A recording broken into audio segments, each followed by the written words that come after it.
다 함께 새롭게 번역된 사도신경으로 우리의 신앙을 고백하겠습니다. 나는 전능하신 아버지 하나님 천지의 창조주를 믿습니다. 나는 그의 유일하신 아들 우리 주 예수 그리스도를 믿습니다. 그는 성령으로 잉태되어 동정녀 마리아에게서 나시고 본디오 빌라도에게 고난을 받아 십자가에 못 박혀 죽으시고 장사된 지 사흘 만에 죽은 자 가운데서 다시 살아나셨으며 하늘에 오르시어 전능하신 아버지 하나님 우편에 앉아 계시다가 거기로부터 살아있는 자와 죽은 자를 심판하러 오십니다. 나는 성령을 믿으며 거룩한 공교회와 성도의 교제와 죄를 용서받는 것과 몸의 부활과 영생을 믿습니다. 아멘.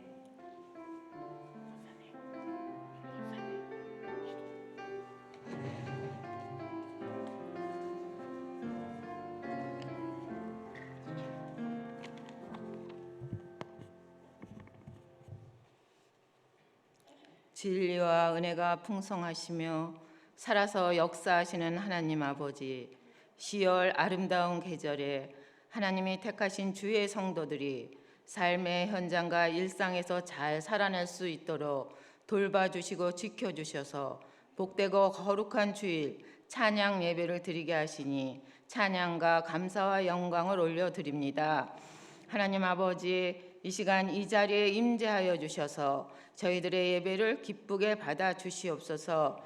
하나님 아버지, 우리의 입술이 소망의 말, 격려의 말, 힘을 주는 말을 해야 하는데 그러지 하지 못하였음을 회개합니다. 아버지 하나님, 부지 중에 알고도 지은 죄 모르고도 지은 죄 회개하오니 우리를 용서하여 주시고 예수님의 십자가의 보혈로 깨끗이 씻어 주시옵소서.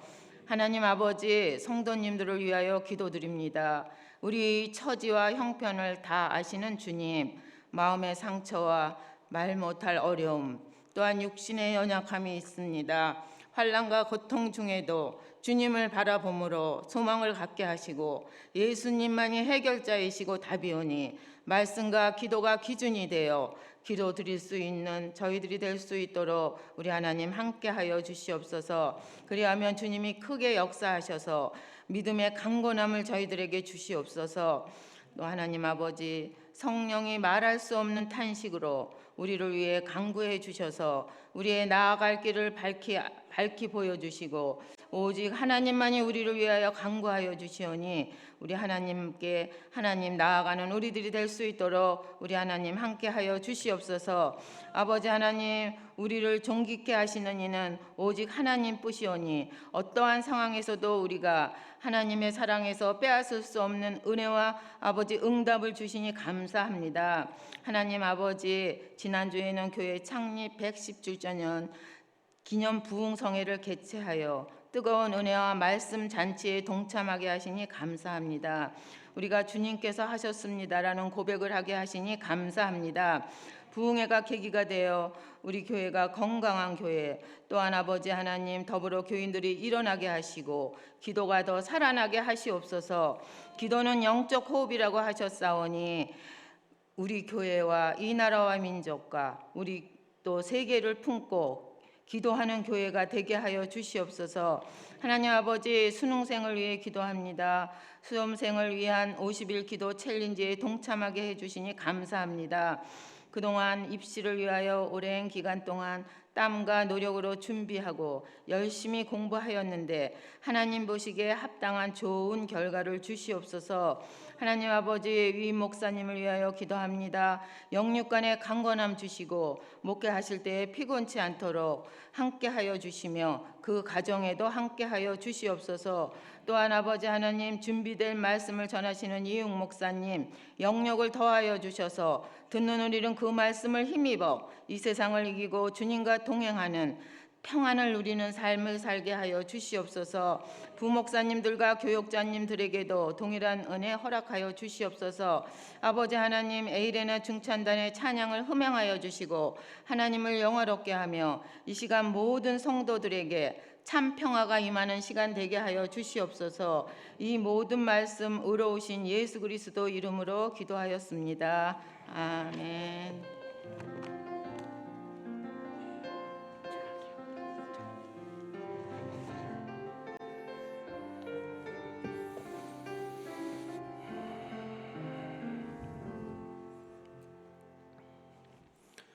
오늘 하나님께서 우리에게 주시는 말씀 창세기 22장 1절에서 4절까지의 말씀입니다. 창세기 22장 1절에서 4절까지의 말씀, 구약 28쪽에 있는 말씀입니다.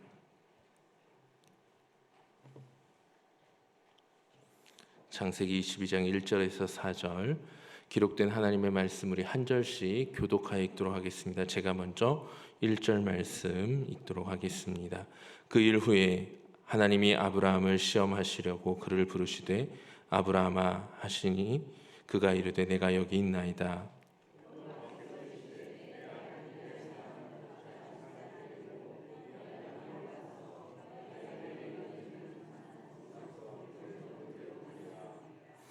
아브라함이 아침에 일찍이 일어나 나귀의 안장을 지우고 두 종과 그의 아들 이삭을 데리고 번제에 쓸 나무를 쪼개어 가지고 떠나 하나님이 자기에게 일러주신 곳으로 가더니 제3일에 아브라함이 눈을 들어 그곳을 멀리 바라본지라.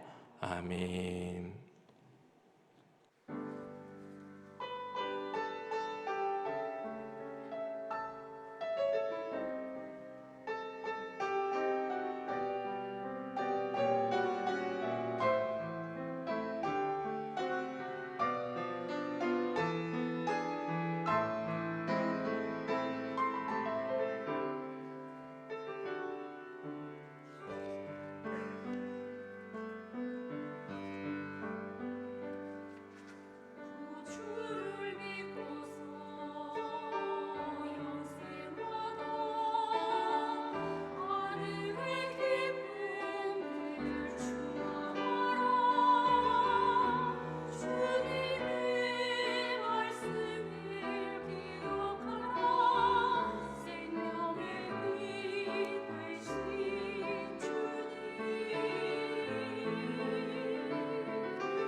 기도합니다. 사랑과 은혜가 풍성하신 아버지 하나님, 오늘도 우리가 주님을 믿는 믿음 안에서 하나님 앞에 예배드리는 예배자로 서게 하여 주시니 감사를 드립니다. 하늘에 넘치는 은혜와 복으로 우리 가운데 충만하게 임하여 주시고, 오늘도 주님의 은혜와 사랑을 사모하며 나오는 주의 백성들 위에 주의 성령의 은혜를 내리워 주시옵소서. 하나님 앞에 감사하는 마음을 담아 귀한 예물을 올려드립니다.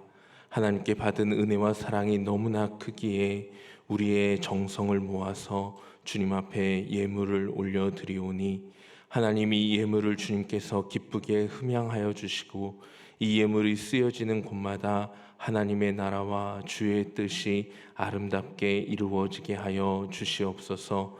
에이렌의 찬양단의 귀한 찬양이 하늘에 상달되었을 줄로 믿습니다. 아버지 하나님, 그 찬양의 고백대로 살아가는 믿음의 여종들 되게 하여 주시고, 하나님의 나라를 마음껏 찬양하는데 귀하게 사용하여 주시옵소서. 오늘도 주님의 말씀을 들고 단위에 섰습니다.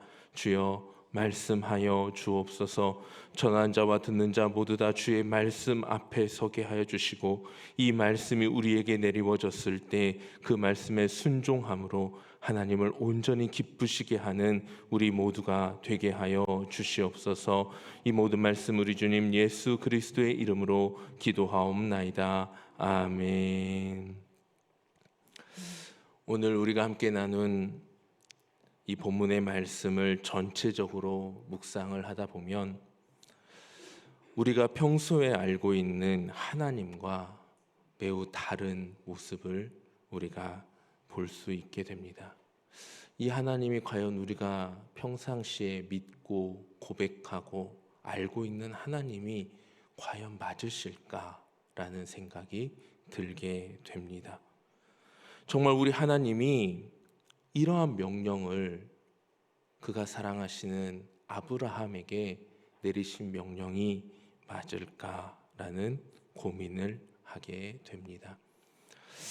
도저히 우리 하나님이 내리지 않으셨을 것 같은 그 명령은 과연 무엇이었을까요? 2절의 말씀 우리 함께 보면 이렇게 하나님이 아브라함에게 명령하고 있는 것을 보게 됩니다. 여호와께서 이르시되 내 아들 내 사랑하는 독자 이삭을 데리고 모리아 땅으로 가서 내가 내게 일러준 한 산 거기서 그를 번제로 드리라. 아멘. 지금 하나님이 아브라함과 그 언약의 가운데에서 주셨던 이삭, 오늘 하나님은 그 이삭이 아브라함에게 어떠한 존재인지 너무나 잘 알고 계십니다. 2절에 어떻게 말하고 있습니까? 내 아들 내 사랑하는 독자. 지금 아브라함이 이삭을 얼마나 사랑하는 아들인지 하나님도 알고 지금 이 명령을 내리고 계신 것입니다.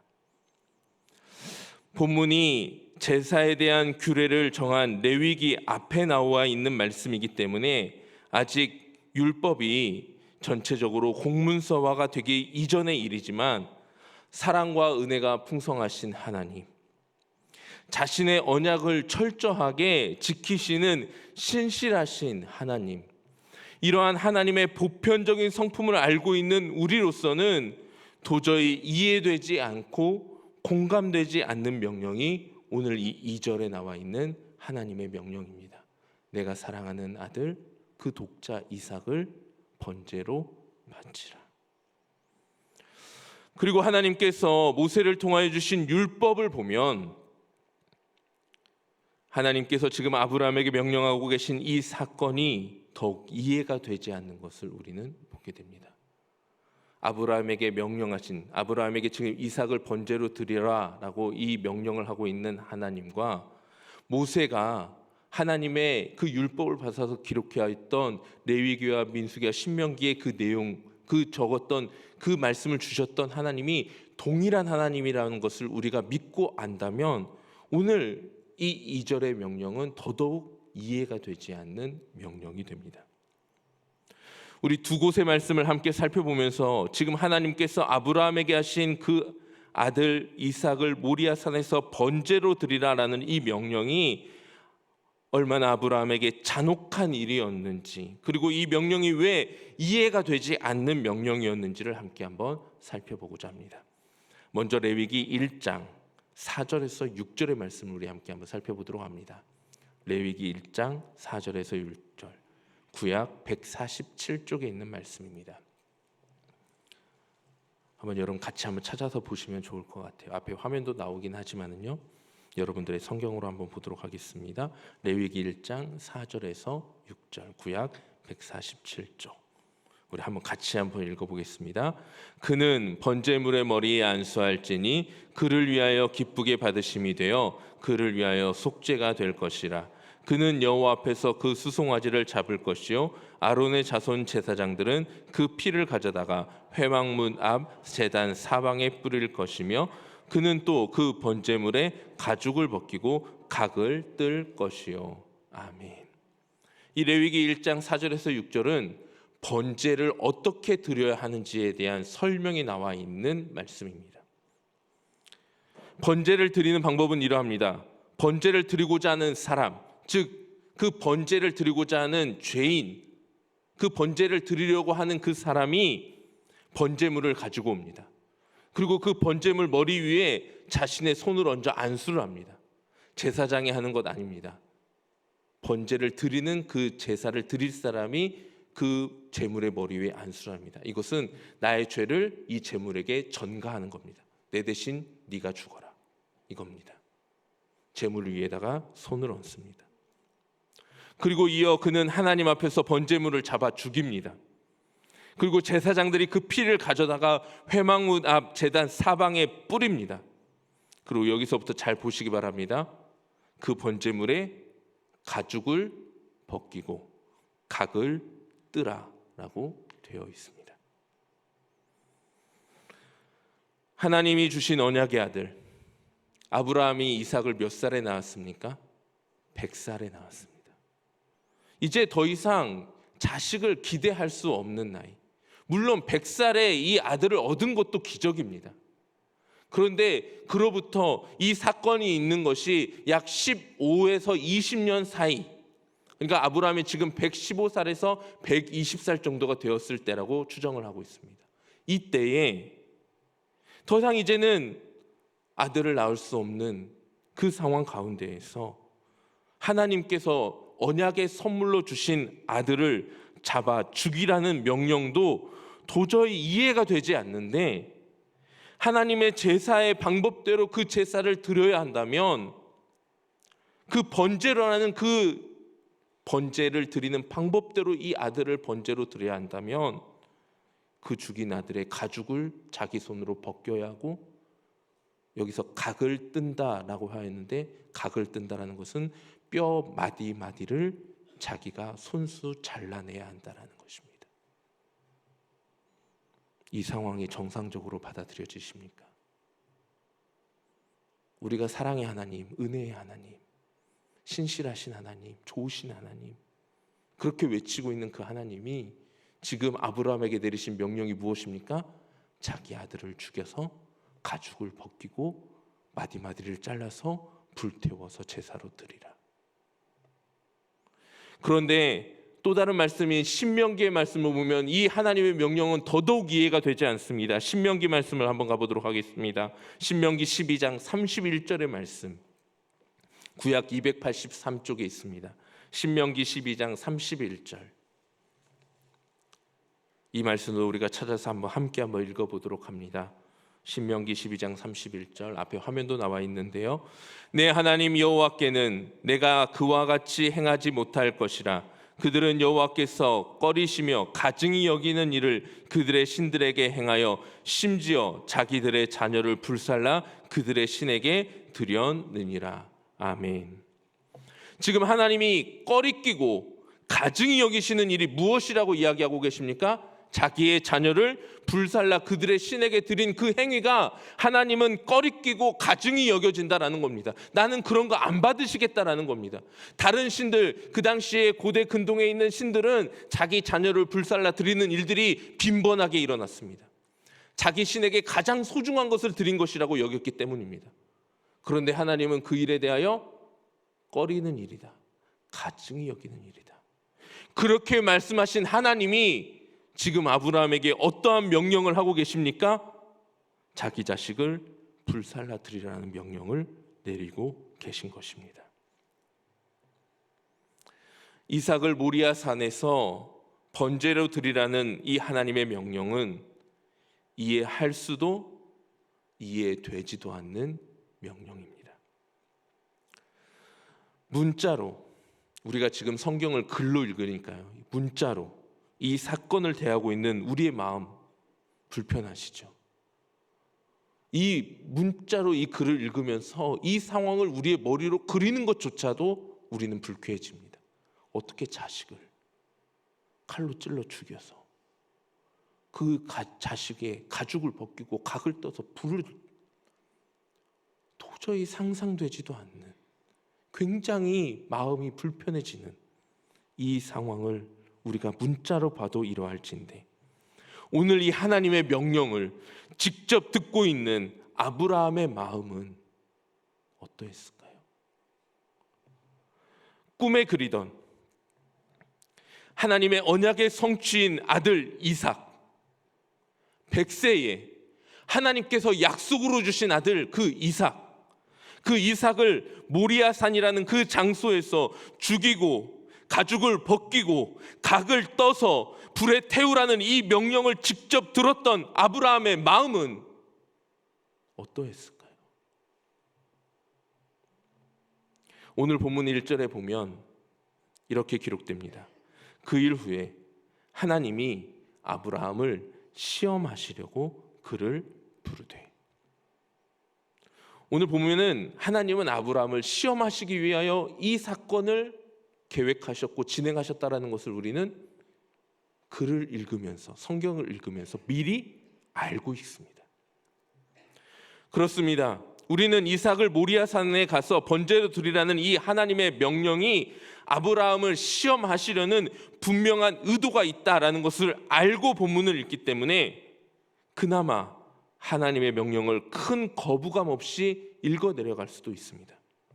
그러나 우리가 이 명령을 듣는 당사자라고 한번 상상해 보십시오. 저 같으면,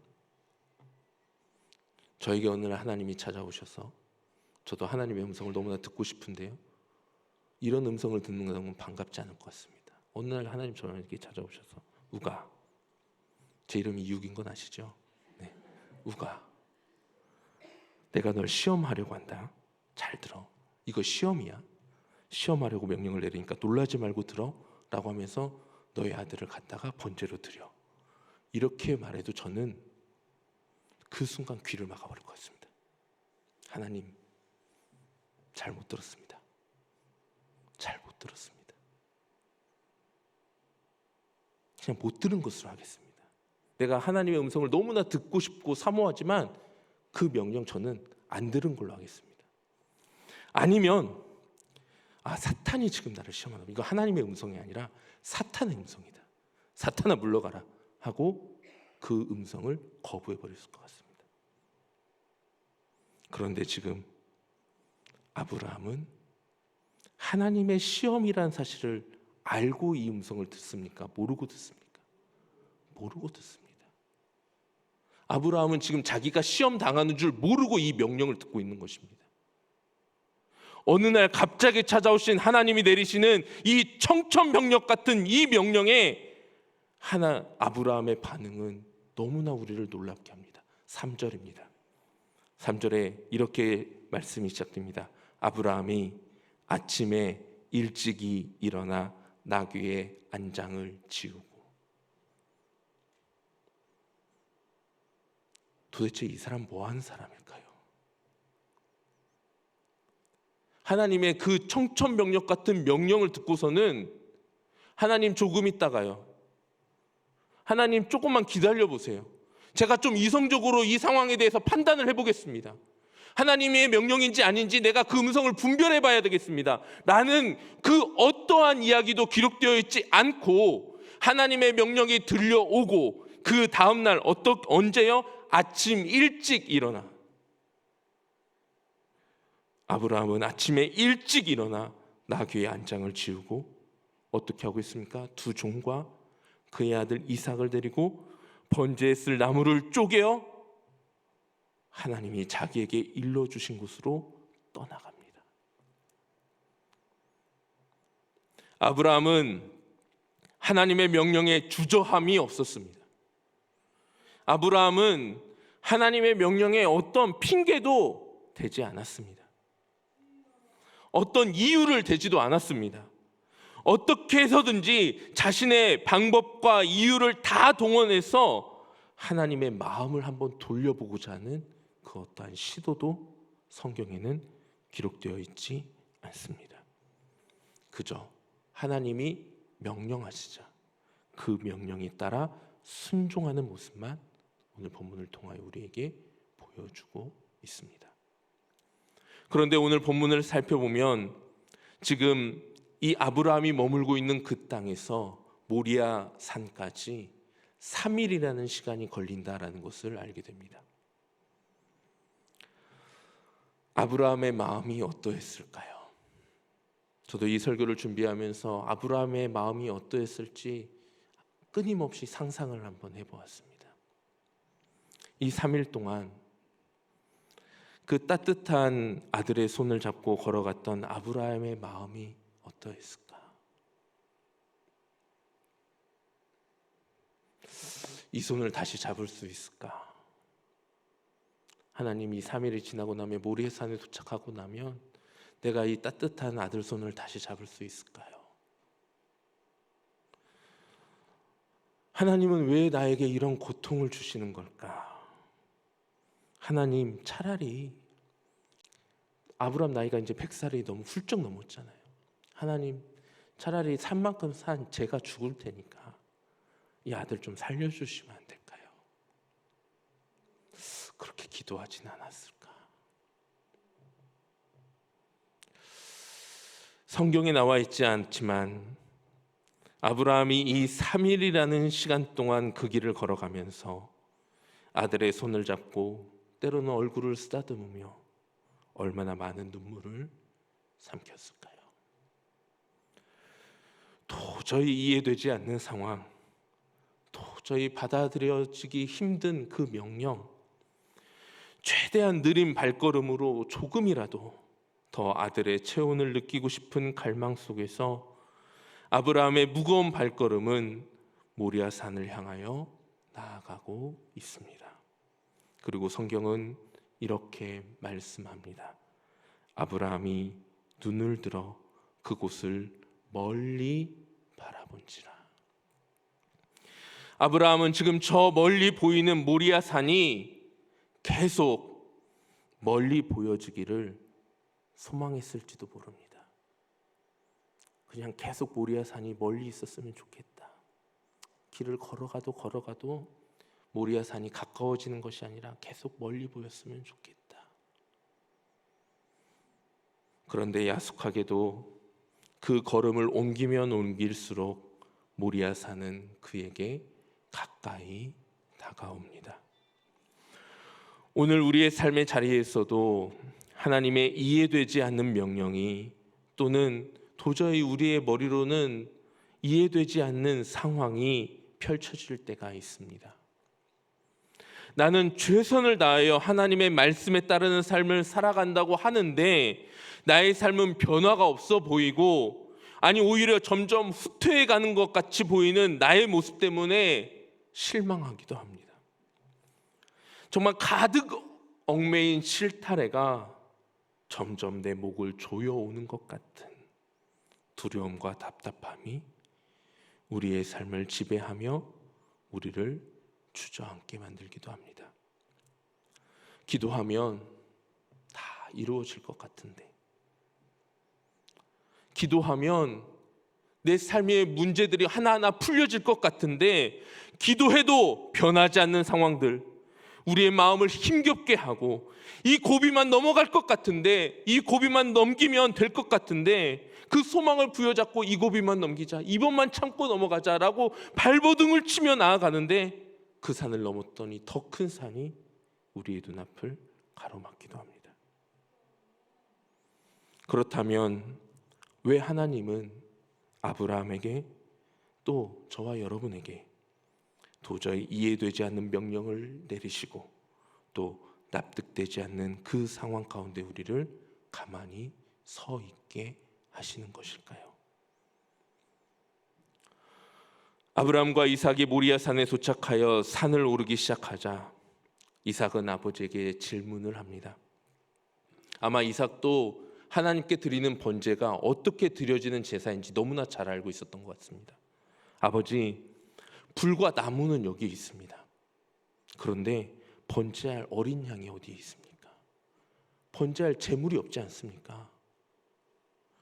이에 아브라함이 차마 그 어린 양이 너야, 네가 번제물이야 라고 말할 수가 없어서 내 아들아, 번제할 어린 양은 하나님이 자기를 위하여 친히 준비하시리라 라고 말하며 묵묵히 그 산을 올라갑니다. 그리고 마침내 하나님이 명령하신 그 장소에 이르러 아브라함은 제단을 쌓고 나무를 벌려놓고 과감히 그의 아들을 결박하여 제단 나무 위에 올려놓습니다. 그리고 칼을 들고 그의 아들을 찔러가기 시작합니다. 칼을 들고 그 아들을 찌르려고 하는 그 순간 11절 말씀 이렇게 기록됩니다. 여호와의 사자가 하늘에서부터 그를 불러 이르시되 아브라함아 아브라함아 하는지라 아브라함이 이르되 내가 여기 있나이다 하매. 오늘 이 말씀을 보면 아브라함이 그냥 이삭을 찌르는 척 하려고 했던 것이 아님을 우리는 분명하게 알 수 있습니다. 하나님의 사자가 지금 아브라함의 이름을 몇 번 부르고 있습니까? 2번 부르고 있습니다. 평상시에 하나님이 아브라함 부르실 때 그렇게 2번 급하게 안 부르십니다. 아브라함아, 네 여기 있습니다. 이렇게 갑니다. 그런데 지금 하나님의 사자가 아브라함의 이름을 아브라함아 아브라함아, 진짜 찌를 것 같으니까 하나님이 급하게 막으십니다.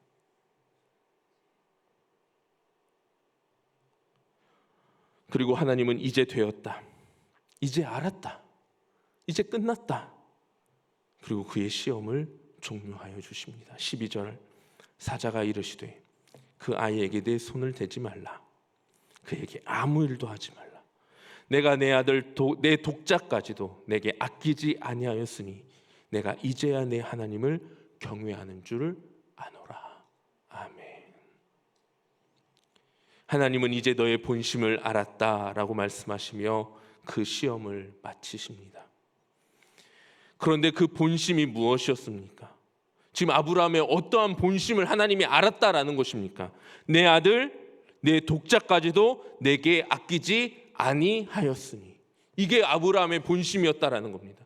네 아들, 내 독자까지도 아끼지 않고 나에게 주려고 했던 그 마음 내가 이제 알았어. 그러니까 이제 됐어. 아브라함에게 이삭은 너무나 사랑스럽고 눈에 넣어도 아프지 않을 독자였지만 아브라함에게 더 소중한 것은 하나님이었다라는 것입니다. 하나님은 바로 그 사실을 확인하고 싶으셨습니다.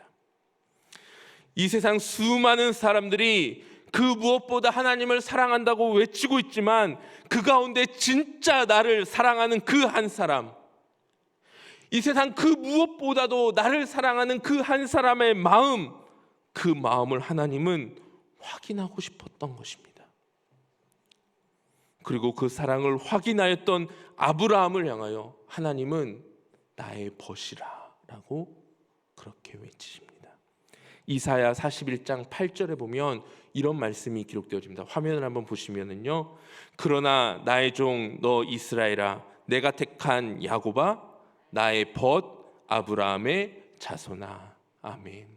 나의 벗 아브라함의 자손아, 나의 친구 아브라함의 자손아. 하나님은 왜 아브라함을 벗이라고 부르셨을까요? 하나님은 왜 아브라함을 향하여 나의 친구라고 말씀하고 계시는 것일까요? 친구는 눈빛만 보아도 마음이 통하고 얼굴만 보아도 그 친구의 마음을 이해할 수 있습니다. 하나님과 아브라함에게는 동병상련의 아픔이 있었기 때문에 벗이 될 수 있었습니다.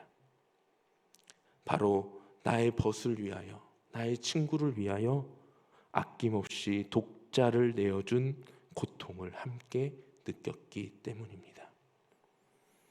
하나님을 위해 아낌없이 자기의 독자를 칼로 찌르려 하였던 아브라함의 사랑, 그리고 우리 인류를 위하여 아낌없이 십자가에 자기 아들을 내어 던져버리신 하나님 아버지의 사랑, 이 사랑의 아픔을 함께 공감하고 누릴 수 있는 그러한 사이가 되었기 때문에 하나님은 아브라함을 향하여 너는 나의 친구야. 네 마음을 내가 이해하고 내 마음을 네가 이해하자니. 그래서 우리는 친구가 되었어 라고 말씀하고 계시는 것입니다. 사랑하는 성도님들, 하나님은 지금도 나의 벗이라 칭할 하나님의 친구를 찾고 계십니다. 하나님의 마음을 함께 느끼고 나눌 수 있는 하나님의 참된 친구를 하나님은 지금도 찾고 계십니다. 하나님의 눈물에 함께 울 수 있는 친구, 하나님의 기쁨에 함께 마음껏 웃을 수 있는 친구, 하나님의 마음을 이해하고 하나님의 마음에 공감할 수 있는 하나님의 친구를 찾고 계십니다. 그런데 어느 순간부터 우리는 하나님께 우리의 마음만 이해해달라고 떼쓰는 존재가 되어버렸습니다. 울며 칭얼거리며 왜 내 마음을 이해하지 못하시냐고, 왜 내 상황을 이해하지 못하시냐고 하며 철부지 어린아이와 같이 그렇게 떼쓰는 존재가 되어버리고 말았습니다. 하나님의 마음을 이해해 보려고 얼마나 노력해 보셨습니까? 지금 하나님이 어떠한 마음을 가지고 우리를 보시고 한국을 보시고 우리 교회를 보시고 이 땅을 바라보고 계시는지, 하나님의 마음이 어떠한지 여러분들 얼마나 관심 가져보셨습니까? 하나님의 마음은 관심 없고요. 내가 힘들어 죽겠어요. 내 마음 좀 봐주세요. 나 지금 울고 있잖아요.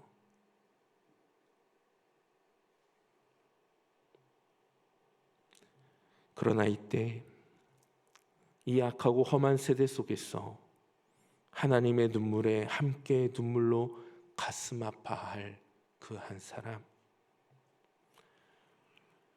죽어져가는 영혼들을 바라보면서 안타까워하시는 하나님의 마음을 깊이 공감하면서 함께 그 영혼을 향한 눈물을 흘려줄 그 한 사람, 하나님의 마음을 함께 공유하고 공감할 수 있는 하나님의 친구다운 친구가 우리가 되면 어떨까요? 저의 이러한 말에 이렇게 반문하실 수도 있을 것 같습니다.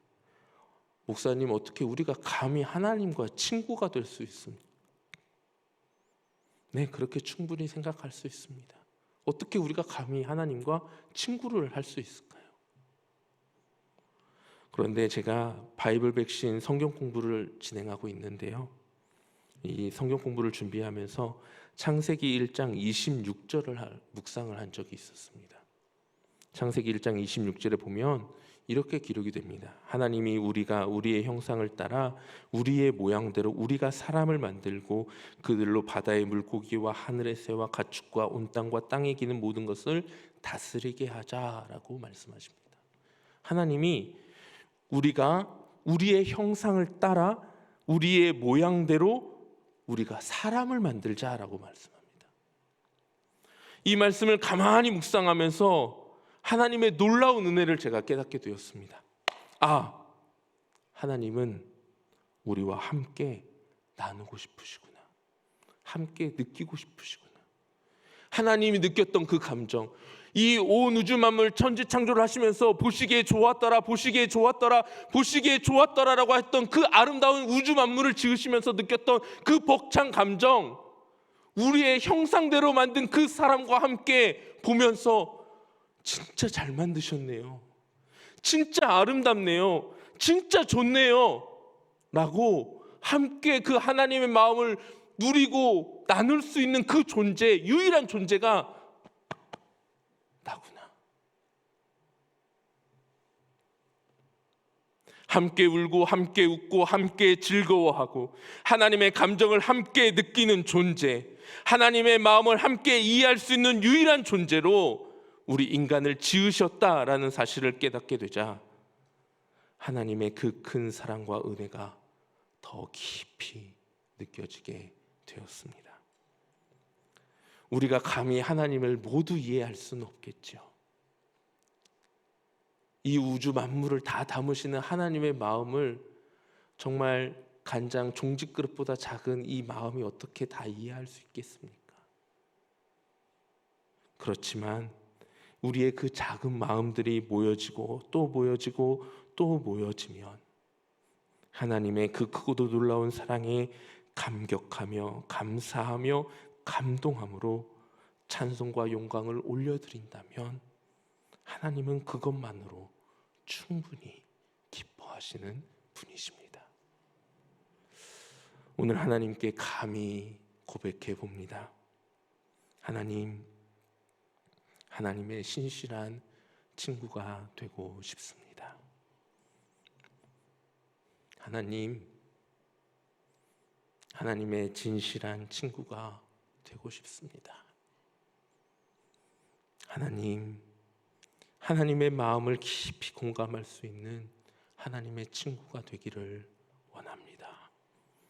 함께 말씀을 생각하며 함께 찬송을 고백하려고 합니다. 오늘 나 무엇과도 주님을 바꾸지 않으리라는 이 찬양을 함께 고백하려고 하는데요.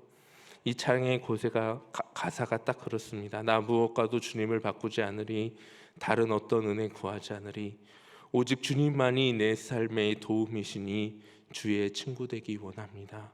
주님 사랑해요. 온 마음과 정성 다해 하나님의 신실한 친구 되기 원합니다. 우리의 믿음을 담아 이 찬양을 함께 고백하도록 하겠습니다.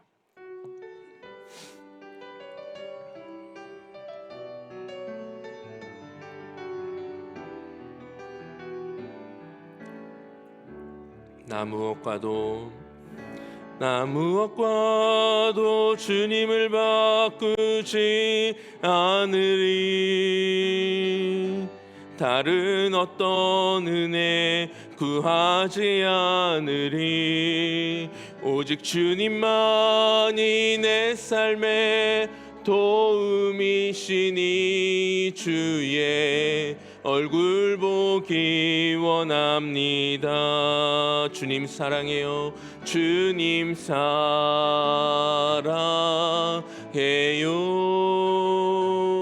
온 마음과 정성 다해 하나님의 신실한 친구 되기 원합니다. 나 무엇과도 주님을 바꾸지 않으리, 다른 어떤 은혜 구하지 않으리, 오직 주님만이 내 삶의 도움이시니 주의 얼굴 보기 원합니다. 주님 사랑합니다. 주님 사랑해요.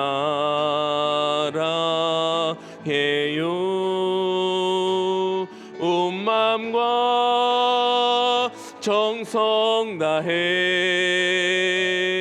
하나님의 신실한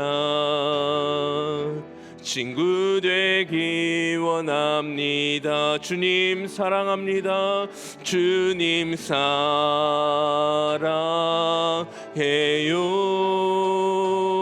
온 마음과 정성 다해 하나님의 신실한 친구 되기 원합니다. 우리 시간 함께 말씀을 기억하며 함께 기도하는 시간을 좀 가지면 좋겠습니다. 하나님, 정말 우리가 하나님의 친구 되기를 소망합니다. 하나님의 마음을 이해하고 하나님의 마음을 공감할 수 있는 하나님의 신실하고도 진실한 친구 되게 하여 주옵소서. 우리가 그래서 정말 하나님의 살아계심과 하나님의 역사하심과 하나님의 그 큰 사랑을 증거하고 나누는 축복의 통로로 우리가 사용되어지게 하여 주옵소서. 우리 함께 간절한 마음으로 하나님 앞에 나아가도록 하겠습니다. 주님의 이름을 크게 한번 외치고 기도합니다. 주여, 사랑과 은혜가 풍성하신 아버지 하나님, 하나님, 우리가 하나님의 진실하고도 신실한 친구 되기를 원합니다. 하나님의 마음을 조금 더 이해할 수 있는 친구, 하나님의 마음에 조금 더 가슴 아파할 수 있는 친구, 하나님의 눈물에 함께 울 수 있는 친구, 하나님이 기뻐하시는 자리에서 마음껏 하나님과 함께 기뻐할 수 있는 하나님의 친구가 되게 하여 주시옵소서. 하나님, 우리의 연약함과 부족함으로 인하여 하나님, 그동안 우리가 하나님께 우리의 마음을 이해해달라고만 외쳤다면 하나님, 우리가 이제는 회개하게 하여 주시고 우리가 하나님의 마음을 함께 나누게 하여 주시고 우리가 하나님의 마음을 함께 나눌 수 있도록 하나님, 우리의 심령을 열어주시고 우리의 마음을 주장하여 주옵소서. 하나님, 우리가 하나님의 마음을 조금 더 알기를 원합니다. 하나님의 마음을 조금 더 이해할 수 있게 되기를 원합니다. 우리는 작고 연약하지만 그럼에도 우리가 이해할 수 있는 만큼, 우리가 주님을 받아들일 수 있는 그 사랑만큼 우리가 하나님의 마음을 이해하고 받아들여서 하나님과 함께 사랑을 나누고 우리가 하나님과 함께 하나님의 마음과 하나님의 뜻을 나눌 수 있는 귀한 하나님의 친구가 되어질 수 있도록 도와주시고 함께하여 주시옵소서. 하나님의 나라와 주의 뜻을 이루어가게 해주시고 주님의 크고도 놀라우신 은혜의 비밀을 우리 모두가 다 깨달아 알 수 있도록 도와주시고 함께하여 주시옵소서. 온전히 하나님의 친구 되기를 간절히 소망하옵고 이 모든 말씀 우리 주님 예수 그리스도의 이름으로 기도하옵나이다. 아멘. 교회 소식 전해드립니다. 주보를 참고해 주시기 바랍니다. 세례 및 입교 안내 주보에 나와 있습니다. 주보를 참고해 주시고요. 오늘 이 예배 후에 우리 구역장님들 모임이 있습니다. 구역장님들 빠짐없이 꼭 참석해 주시기 바랍니다. 수험생을 위한 기도 챌린지에 많은 참석 부탁드립니다. 우리 자녀들을 위해서 기도해 주시고요. 또 우리 고3 수험생들 기도해 주시면서 특별히 우리 다음 세대들을 위해서 함께 기도로 나아가 주시면 감사하겠습니다. 서울 동북로의 동부 그리고 동남 시찰 신우의 국내 성지 순례가 내일 강화도로 떠나게 됩니다. 교회에서는 7시 30분에 출발을 합니다. 신청하신 분들께서는 늦지 마시고 7시 30분까지 교회로 와주시면 되겠습니다. MBTI를 통한 나를 찾고 만나는 여정이 진행됩니다. 이번 달 28일 또 11월 4일과 11일 총 3번에 걸쳐서 진행이 됩니다. 우리 교사분들과 우리 성인들은 또 이 MBTI를 통해서 나의 성격을 알고 또 다른 사람들의 성격을 이해하는 데 많은 도움이 될 수 있습니다. 참고하시고 많이 참석해 주시면 좋겠습니다. 각 모집 광고들 주보를 참고하여 주시고요. 그 외 다른 광고들도 주보를 참고하여 주시면 되겠습니다. 축도하고 예배를 마치겠습니다. 이제는 우리 주 예수 그리스도의 은혜와 아버지 하나님의 놀랍고 크신 사랑하심과 성령 하나님의 감화 감동 교통 역사하여 주심이 하나님의 진실하고도 신실한 친구 되기를 소망하며 하나님의 마음을 깊이 이해하기 원하는 우리 모든 성도들과 그들의 가정과 삶의 자리 가운데 이제로부터 영원까지 함께하여 주시기를 축원하옵나이다. 아멘.